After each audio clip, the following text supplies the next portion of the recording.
சொல்லி கட்டா குஸ்தி 2 கட்டா குஸ்தி உன்னோட மிகப்பெரிய இட்டுக்கு அப்புறம் கட்டா குஸ்தி 2ன்னு படம் எடுத்தாங்க. இது எதுக்கு எடுத்தாங்க, ஏன் எடுத்தாங்கன்னு தெரியவே இல்லை. சம்பவக்காரி பாட்டை போட்டு டான்ஸ் ஆடி படத்தை விற்று கல்லா கட்டாங்க. ஆனால் படம் நல்லா இருக்க கேட்டீங்க அப்படின்னா பிரியாணி நாக்கிலே விற்க முடியல அப்படின்ற மாதிரி ரொம்ப கொடூரம் பண்ணி கிண்டி வச்சிருக்காங்க இந்த படத்தை. ஒன்றுமே இல்லை தலை, ஒன்றுமே இல்லை தலை.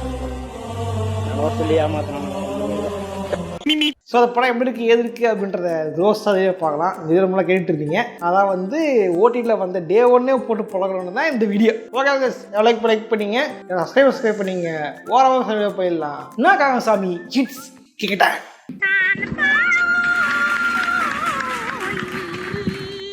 விஷ்ணு விஷாலுக்கு ஓடின படம் பார்த்தீங்கன்னா நிறைய இருக்குது. அதுலேருந்து பார்ட் 2 கொடுங்கன்ட்டு பல மாசமாக விஷ்ணு விஷால் ஃபேன்ஸ் கேட்டுக்கிட்டு இருக்கீங்க, பல வருஷம் கேட்டுட்டு இருக்கீங்க. மனுஷன் எதுக்குமே வந்து காதை போட்டுக்கல. ராட்சசன் 2 கொடுங்க கேட்டாங்க, அதுக்கு ஒன்றுமே பண்ணல.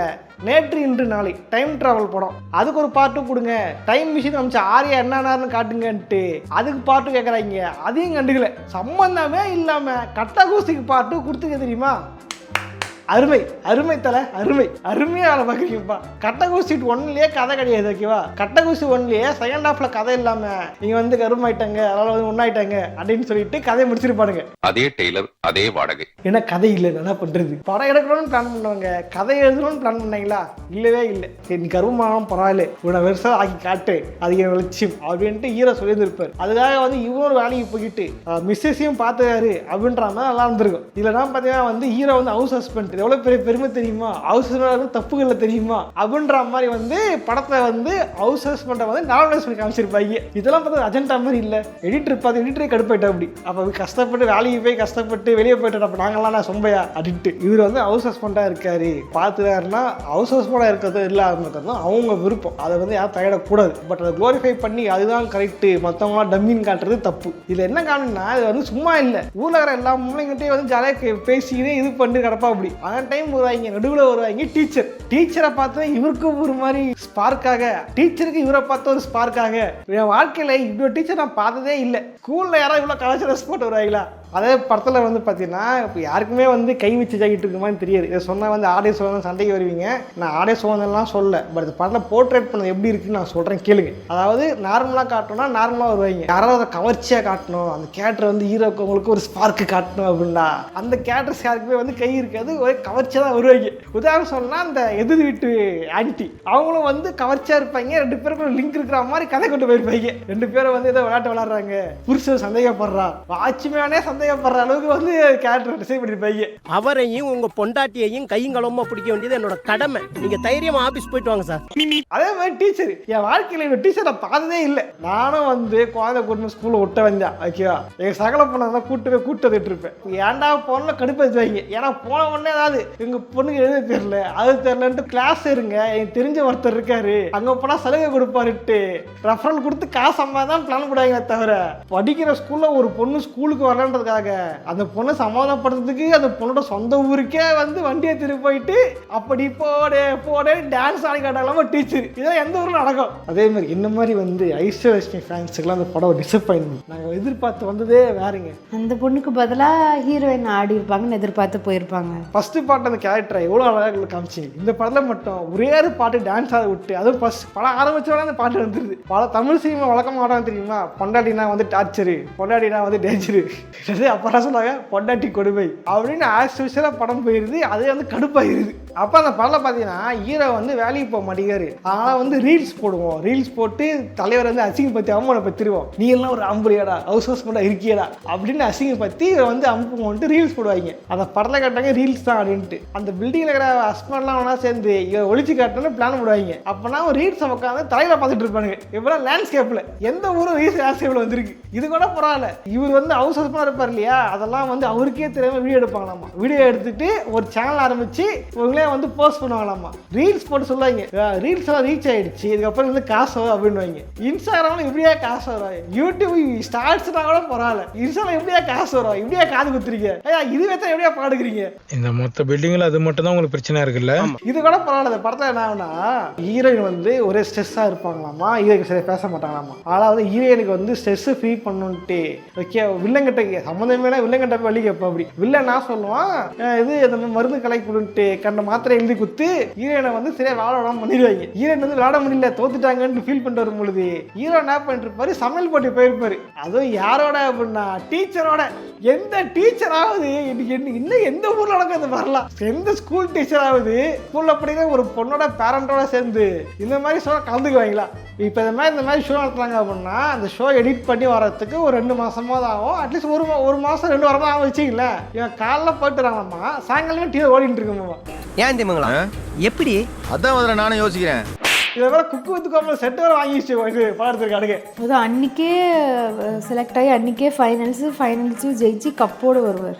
உண்மைதான் நம்புறேன். தெரிஞ்ச போல வாங்க. படத்துல வந்து என்ன அப்படின்னா ஹீரோயினுக்காக தான் வந்து ஹீரோ வந்து ரொம்ப கஷ்டப்படுறாரு, ஹீரோயின் ஜெயிக்கலாம் கஷ்டப்படுறாரு. ஓகேவா, அவர் வந்து தியாகம் பண்றாரு அப்படின்ட்டு இவர் என்னமோ வந்து பைப்பாக செலவிக்கிற அளவுக்கு ஓகே தியாகி மாதிரி காட்டுறாங்க. ஹீரோயின் வந்து வெறும் இவர் ஹவுஸ் ஹஸ்பண்டா இருந்தா என்ன, யார் ரசிகம் பார்த்தனா என்ன, நான் வந்து ஜெயிச்சா நேஷனலா ஜெயிச்சா மட்டும் போதும் அப்படின்ற மாதிரி கேட்ட காமிச்சிருப்பாங்க. ஒருவேளை இவருக்கும் ஒரு வேலை இருந்து அந்த வேலை தொழில் பார்த்து ஹெல்ப் பண்றாரு, இவருக்கு ஒரு ஆம்பிஷன் இருக்கு, அதுக்கு இவங்களும் ஹெல்ப் பண்றாங்க அப்படின்ற மாதிரி போயிருந்தா கூட கதையை கொண்டு போயிருக்க முடியும். ஆனா டைரக்டர் அதை பண்ணவே இல்லை. நான் நினைச்சா பண்ணலாம், ஆனா பண்ண மாட்டேன். என்ன பண்ணிருப்பாங்க அப்படின்னா படம் கதை ஒண்ணுமே இல்லைங்க, ஒண்ணுமே இல்ல. ஹீரோயினுக்கு வந்து போன பாட்டில் வந்து நேஷனல் ஜெயிக்கணும்னு ஆசை, நேஷனல் ஜெயிக்கலாம் போவாங்க. அந்த டைம் நான் ஒருத்தர் இருப்பான் கோச்சிக்கிட்ட கோச். இந்த ஆளுக்கு எல்லா ஸ்போர்ட்ஸ் பார்த்துலேயும் போயிட்டு இவன் அடிக்க வேண்டியது, மெயின் கேரக்டரை பார்த்து பொறாமப்பட்டு ராங் ரூட்ல போயிட்டு ராங்கா பண்ண வேண்டியது. இதே தான் பெத்தி படத்துலேயும் வந்து பெத்தி காலம் வச்சிருப்பேன். அப்படி நான் செவனேந்தானா போய்க்கிறேன். இதை பார்த்தீங்கன்னா புருஷனாதான் அடிமை புருஷன் ஏமாத்தி அவனுக்கு தெரியாம வந்து கண்ண மருந்து கலந்து கொடுத்து பொண்டாட்டியை வந்து தோக்கடிக்க வச்சிருப்பா. அப்படி இதெல்லாம் நாம ஹீரோயின் தோத்துருவாங்க, இது தோல்வி காரணம் ஹீரோ தான் அப்படின்ட்டு இவன் வந்து டைவர்ஸ் பண்றேன் போ, எனக்கு வேணாம் போ அப்படின்ட்டு போயிடுவாங்க. இதுக்கப்புறம் 2 பேரும் எப்படி ஒன்று சேர்ந்தாங்கன்னு தான் கதை. சண்டை போட்டு பிரிஞ்சிருவாங்க, அது ஃபர்ஸ்ட் ஹாஃப். இதுக்கப்புறம் எப்படி ஒன்று சேர்ந்தாங்கன்னு தான் செகண்ட் ஹாஃப். மீண்டுமா யோசிச்சு பார்த்தா கட்டகுஸ்தி உன்னோட கதையே இதேதான், அதோட ஸ்கிரீன் பிளேவும் இதேதான். செகண்ட் ஹாஃப் கதை நகர தெரியல. அதெல்லாம் என்ன பண்ணிட்டாங்க, கட்டகுஸ்தி 1ல இருந்து கதையை தூக்கிட்டு வந்து உள்ள சொல்லிட்டாங்க. அந்த கிளைமாக்ஸ் தூக்கில போடு. கிளைமாக்ஸா ஓடுறா அல்லாமோ புருஷன் முன்னாடி வந்து வெஸ்லிங் பண்ணலாம் அப்படின்னு சண்டை போடுவாங்களா, அதே மாதிரி கோர்ட்டுக்கு போயிட்டு பஞ்சாயத்து ஆகாம 2 பேரும் வந்து கட்ட குஸ்தி போடுங்க, இதுல யார் ஜெயிக்கிறீங்களோ உங்க பொண்ணு உங்களுக்கு தான் அப்படின்ற மாதிரி படத்தை கொண்டு போயிருப்பாங்க. அதுலயும் பாத்தீங்க அப்படின்னா ஹீரோயின் மயங்கி விழுவாங்க. மயங்கி விழுந்தவனே வந்து ஹீரோயினுக்கு வந்து கர்வமா இருக்காங்க அப்படின்னு சொல்லுவாங்க. குழந்தை பெற்றுட்டு உன்னை வந்து பெரிய வயசுல மாத்திரன்னு ஹீரோ சொல்லுவாரா. அப்புறம் சண்டை போடும் போது குழந்தைய வச்சுக்கிட்டு ஹீரோ வந்து சேர பண்ணுவாரா. அதே சீன், அதே கதை, அதே எண்டிங். கிளைமேக்ஸா கூட புதுசா யோசிக்கல, அதே கதை. அண்ணே அதானே இந்த சப்ஜெக்டோட ஹார்ட் பீஸ். ஃபர்ஸ்ட் படம் ரிவ்யூ பண்ண எல்லாருமே முன் வச்ச கருத்து இதுதான். எல்லாத்துக்கும் படம் இன்னும் கொடுத்தீங்க ஓகே, பட் மெயில் ஜாவனிஸா இருக்கிற கருணாசுக்கு மட்டும் ஒண்ணுமே பண்ணல, அதனால அப்படியே நினைக்கேன் அப்படின்னு சொல்லியிருப்பாங்க. அதை சொன்னதுனால அங்க அந்த ரிவ்யூல இருந்து ஒரு கண்டென்ட் உருவி இதை சொல்லியிருப்பாங்க. பட் அதை சொன்னது ஒழுங்கா சொன்னா பரவாயில்ல. இது வந்து கவுசா இருப்பா, அப்படி நேரம் வந்து ஃபீமேலுக்கு இதை மாத்திடுவாங்க. இதை ஐடியா கொடுப்பாரு, வேணா வந்து உங்க ஒய்ஃபை வந்து இது பண்ண வைங்க, அவங்க வந்து கவுன்ஸ் ஆகட்டும், அவங்க ஓரம் தள்ளி நீங்க வந்து கவுன்ஸா இருங்க அப்படின்னு சொல்லிப்பா. அப்படி இதான் எல்லாரும் நடக்குது. கவுன்சிலர் பேர்ல வந்து ஃபீமேல் ஒய்ஃப் தான் இருக்கும், ஆனா ஹஸ்பண்ட் தான் வந்து ரியல் கவுன்சிலர் மாதிரி வந்து ஸ்கூல்ல போயிட்டு கம்பத்துல கொடியேற்றுறது, கவுன்சிலர் மேலே கொடுக்கறது, ஆபீஸ்ல உட்காந்து ராஜாகம் பண்றதெல்லாம் அவன் இருப்பாங்க. நான் சின்ன பையனா அந்த காலத்துல இருந்து அதான் நடக்குது. அப்படிலாம் பேசாத, எவனா வந்துடா போறான். கவுன்சிலர் பேர்ல லேடிஸ் பேர் போட்டிருக்கோம், ஆனா வந்து கம்பத்துல கொடியேற்றுறது, மரியாதை கொடுக்கறது கவுன்சிலர்ப்பா அப்படின்னு சொல்றதெல்லாம் பாத்தீங்கன்னா வந்து ஹஸ்பண்டா இருப்பா. அப்படி நான் யோசிப்பேன், என்ன இவருக்கு பொம்பளை பேர் போட்டிருக்கு இவருக்கு அப்படின்ட்டு சரகல்ல. அப்புறமா தெரியுது இவரு இல்லாத ஒய்ஃபோட பேரு அப்படின்ட்டு. ரேகான்ற பேருக்குலாம் என்னடா கேடு? நான் தான் சார் ரேகா. ஏன்னா அந்த மாதிரி நடக்கும். படம் வந்து யாரோ ஒரு வடக்குல இருந்து ஒரு ஆபீசர் வந்து இவரை வந்து உள்ள விடாதீங்க, இவரை வந்து துரத்துங்க, நீங்க மட்டும் இருங்கன்னு சொல்லுவாங்களாமா. அதுக்கப்புறம் வந்து நீங்க தான் வந்து இதுவா இருப்பாங்களாமா. இதை மாதிரி எந்த ஒரு நடக்கும்னு தெரியல. அதே பார்த்தா இங்கிலீஷ் லிட்டரேச்சர் படிச்சிருப்பாங்க. இவங்க இங்கிலீஷ் தெரியுன்றது ஓகே, இவங்க பார்த்தா திடீர்னு பார்த்தா ஹிந்தி பேசுறாங்க, திடீர்னு பார்த்தா வந்து கார் ஓட்டுறாங்க, அடுத்தது ஒரு பிளைட் மட்டும் தான் காட்டல. சக்திமான் தோத்துருவாரு. ஆல்ரெடி இந்த ஆளு பார்த்தா மெயில் ஜாவனிஸ்ட், இந்த இடம் தோட்டம் தரலாம் அந்த ஆள் தான். அந்த ஆளும் எடுக்கிற வேலைலாம் விட்டுட்டு சமையல் பண்ணி எடுத்துன்னு தரணும். இதுவே வந்து இடிக்குது. பட் காமெடி அப்படின்னால விட்டுருவோம். அந்த மாதிரி ஆளுங்களாம் அவ்வளோ சீக்கிரம் மாற மாட்டாங்க. அதுதான் என் கேள்வி. இது மாறவே மாட்டானுங்க. அவனுக்கு வந்து பிரச்சனை பண்ணி பாண்டி குத்தி கூட போன தவிர மாற மாட்டாங்க. இதனால நேரில் பார்த்துக்கேன் வாழ்க்கையில். ஓகே, அதெல்லாம் சொல்றேன். மோசமான இருப்பாடுங்க. அந்த குட்டி பாப்பா வர சீன்லாம் நல்லா இருந்துச்சு. அந்த பாப்பா நல்லா ஆக்ட் பண்ணியிருந்தது, கியூட்டா இருந்துச்சு. அந்த டைலாக்ஸ், காமெடிஸ் எல்லாம் சின்ன குட்டி பாப்பா வந்து நல்லா இருந்துச்சு. அந்த ஏஜ்ல இந்த மாதிரி பெர்ஃபார்மன்ஸ் பண்றது பெரிய விஷயம் தான். இதை தாண்டி படத்துல வந்து கரு சொல்லிருப்பாங்க இல்லைன்னு சொல்ல. பட் அதுக்காக நிறைய ஃபேமிலி கிரிஞ்சு காமெடி எல்லாம் போட்டு செகண்ட் ஹாஃப் வந்து கிழங்கு எடுத்துருப்பாங்க. இதான் அவன் இவர் வந்து போய் சமாதானப்படுத்த போறான் பொண்டாட்டியை. திடீர்னு என்ன பண்ணா தெரியாம மாமனார் அடிச்சுட்டு வரமா, மாமனார் தம்பி அடிச்சுட்டு வரமா, திடீர்னு அடிச்சுக்குவாங்களாமா, இது பண்ணிப்பாங்களாமா, கொஞ்சம் கோர்ட்டுக்கு போவாங்களாமா. இதெல்லாம் எங்கேயோ கேட்டிருக்கு, எங்கேயோ பார்த்துருக்கு, எங்கேயோ எங்க வேற எங்க நீ யோசி ஏற்று நீயே யோசி. அட தலைவன் தலைவி அதே சீன், தலைவன் தலைவன் சீன் வரும். கோர்ட்டுக்கு போவாங்களா, இது பண்ணுவாங்களா, ஜட்ஜிகிட்ட போய் பிரச்சனை பண்ணுவாங்களா, அப்புறம் ஒண்ணு சேர்ந்துருவாங்களா, திரும்ப சண்டை போடுவாங்களா. ஏங்க தலைவன் தலைவி கிளைமேக்ஸ் சேர்த்து உள்ள உருவிங்க ஆகிட்டு தலைவன் தலைவியே பார்க்க முடியல ஒரு அளவுக்கு மேல. அது எப்படி அங்க உருவினீங்க? நீங்க எல்லாம் மனசாட்சி இல்லாதவன்டா.